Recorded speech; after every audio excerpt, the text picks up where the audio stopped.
Sir Nitish Kumar जो चुनावी सभा को संबोधित कर रहे हैं, उन्होंने बिहार को विकास के गिना रहा है। सर बिहार में वोट मांग रहे हैं। मेरे भाई, नीतीश कुमार की यहाँ नीतीश भाजपा की बिहार में सरकार है, केंद्र में नीतीश भाजपा और नीतीश की सरकार है। और आज बिहार देश का सबसे गरीब, सबसे पिछड़ा, सबसे ज्यादा अशिक्षित, सबसे ज्यादा बेरोजगारी और भुखमरी वाला राज्य है।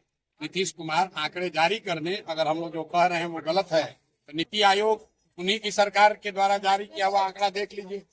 बिहार आज देश का सबसे गरीब, सबसे पिछड़ा, सबसे अशिक्षित, सबसे ज्यादा भुखमरी और पलायन वाला राज्य है। ये प्रशांत किशोर नहीं कह रहे हैं, ये भारत सरकार कह रही है, बिहार सरकार के आंकड़े कह रहे हैं। और ये 18-19 साल के नीतीश कुमार के राज के बाद है, 35 साल के लालू नीतीश के राज के बाद है। और ये स्थिति बदलनी चाहिए। आप देख रहे हैं, जनता वही चाहती है। नीतीश कुमार के कहने से क्या होता है? सर सत्ता पार्टी का आरोप है कि आपके पास जनता नहीं है, मतलब आधार नहीं है, आपके पास कार्यकर्ता नहीं है, सब इम्प्लॉई है। ठीक तो बात है, तो सारा आदमी आप लोग ज्यादा होशियार हैं कि इतने लोग आए हैं, सब हमारा एम्प्लॉई है, तो आप जनता का अपमान कर रहे हैं।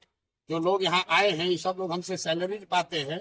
अगर आपको ऐसा लगता है तो आप लोगों से पूछ लीजिए उसको कितना तनख्वाह मिलता है। सर अमित शाह कह रहे हैं कि जब तक बीजेपी है तब तक मुस्लिमों का आरक्षण नहीं देगी, कांग्रेस हिंदुओं का आरक्षण काट के बीजेपी को देना चाहिए। या अमित शाह के पास इसके अलावा बोलने के लिए कुछ है ही नहीं। हिंदू मुस्लिम, मंदिर मस्जिद, भारत पाकिस्तान, मारो काटो, यही सब बात ये लोग कहता है। बात बिहार की हो रही है। अमित शाह मोदी को ये बताना है कि 12 साल से बिहार की जनता 2014 में, 2019 में और अभी फिर से उनको 30 से ज्यादा सांसद जिताकर भेजी है। बिहार में कितना फैक्ट्री लगा? बिहार के बच्चों की पढ़ाई की बात कब होगी ये बताओ। बिहार के बच्चों को गुजरात में कब नहीं जाना पड़ेगा मजदूरी करने ये बताओ। सरकार 370 में क्या होगा, हिंदू मुसलमान का क्या होगा, इसका क्या लेना देना है भाई? यहाँ से 30 सांसद जीत कर गए हैं, बिहार में कितना फैक्ट्री लगा ये बताओ। गुजरात में रोज फैक्ट्री लगा रहे हैं, गुजरात का विकास हो रहा है, बिहार के बच्चे जाकर वहाँ मजदूरी कर रहे हैं, वो तो बात ही नहीं बता रहे हो। हिंदू मुसलमान बताकर खाली लड़ाई लगवा रहे हो। पहली बार आए और मामला त्रिकोणीय हर जगह हो रहा है, क्या लगता है? अरे कोई कोणीय नहीं है, एक ही कोणीय है। पिछले 30, 35, 40 वर्षों से विकल्प के अभाव में लालू के डर से भाजपा, भाजपा के डर से लालू को जो वोट पड़ रहा था, जनता पहले से व्याकुल थी, त्रस्त थी। अब उसको नया रास्ता दिख गया, जनता का अपना राज दिख रहा है, जनता को अपनी पार्टी दिख रही है, जो किसी व्यक्ति की नहीं है, किसी जाति विशेष का नहीं है, किसी परिवार का नहीं है। बिहार के उन सारे लोगों का दल है जनसुराज, जो चाहते हैं कि बिहार में एक नया विकल्प बने, ताकि ये लालू के डर से भाजपा और भाजपा के डर से लालू को वोट देना बंद किया जाए। केंद्रीय मंत्री जीतन राम मांझी भी घबराए हुए हैं इस चुनाव को लेकर। कौन घबराया हुआ है? जीतन राम मांझी अपनी बहू की। जीतन राम मांझी बेचारे उम्र भी हो गया है और सारे नेता उनका उम्र भी हो गया है और उनको मालूम है कि वो कहीं लड़ाई में है नहीं। बेकार अब उनके बोलने का, घबराने का तो समय है ही। जब आप खुद मंत्री बनिएगा, जनता को इतना बेवकूफ बनाइएगा, खुद जीते मंत्री बन गए, बेटा को मंत्री बना दिए, अब पतों को लड़ाइएगा, तो जनता बेवकूफ तो है नहीं। अरे भाई, यहाँ 70,000 मांझी समाज के लोग रहते हैं। क्या 70,000 मांझी समाज में कोई एक आदमी भी काबिल मांझी नहीं है? उनके सब काबिल मांझी समाज के लोग मांझी जी के अपने परिवार के लोग ही हैं। यही तो परेशानी है। और मांझी जी अकेले नहीं है, बगल में देखिए बेलागंज में सुरेंद्र यादव का लड़का लड़ेगा। आप चलिए रामगढ़ में, वहां जगतानंद सिंह के लड़के लड़ेंगे। आप चलिए तरारी में, वहां पर पांडे जी के लड़के लड़ेंगे। जो नेता है वो कह रहा हम लड़ेंगे, हमारे बाद हमारा लड़का लड़ेगा।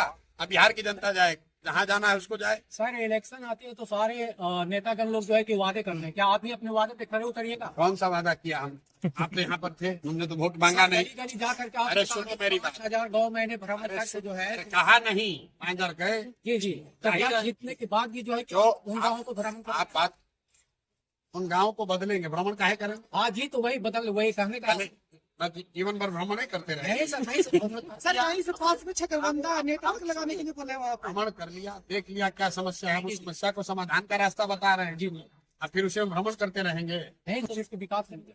विकास होनी चाहिए, विकास की बात की जा रही है। शकरबंदा गए, वहाँ देखा कि वहाँ टावर की दिक्कत है, तो टावर लगाने की व्यवस्था करेंगे। फिर रोज रोज वहाँ शकरबंदा ही जाते हैं। जो जनता की समस्या है उसका निदान होना चाहिए। सर में भी टावर का दिक्कत है। कहाँ पे? बहुत भैया वो तो देखिए ऐसा है, आप वोट किसको दिए हैं? मोदी जी को, नीतीश जी को। मांझी जी मुख्यमंत्री हैं, आपके सांसद कौन है? मांझी जी। आप उनका घर घेरिए, अभय कुशवाहा का घर घेरिए, अभय कुशवाहा को वोट दिया उसका घर घेरिए। दर्जन भर घर हैं जहाँ, हम लोग क्यों करें भाई, हम तो एक जगह गए वहाँ कर दिए। दर्जन भर गांव है जहाँ वोट जहाँ वोट बहिष्कार है। जहाँ पर वोट का बहिष्कार करेगी जनता बहिष्कार, अगर उसका काम नहीं होगा तो बहिष्कार होगा। दर्जन भर ऐसे गाँव है। वोट बहिष्कार कर रही है, उसके लिए क्या सोचे? कोई सोच नहीं है। जब आप जनता को इतना परेशान कर दीजिएगा, उसका कोई काम नहीं कीजिएगा, जनता की सुनवाई नहीं होगी, तो वोट का बहिष्कार होगा ही।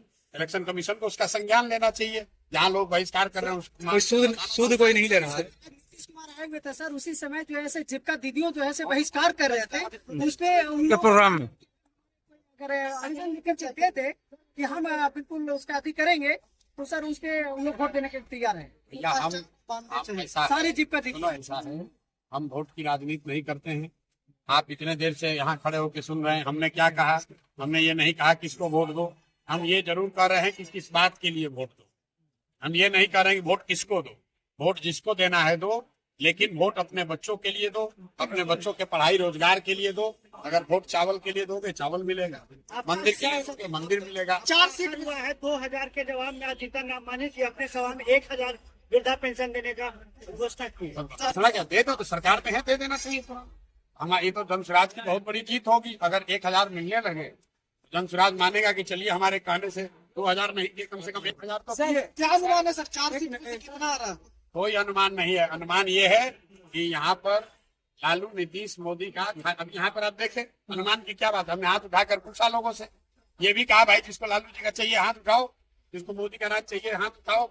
लोगों ने क्या कहा? ना भैया, ना लालू चाहिए, ना मोदी चाहिए, ना नीतीश चाहिए, जनता का राज चाहिए। सर, सरकारी स्कूल या सरकारी अस्पताल हो, जब तक नेता या सरकार में जॉब करने वाला के बच्चा नहीं पढ़ेंगे या नहीं इलाज करवाएंगे, तो क्या सुधर पाएगा? सुधर जाएगा। Thank you.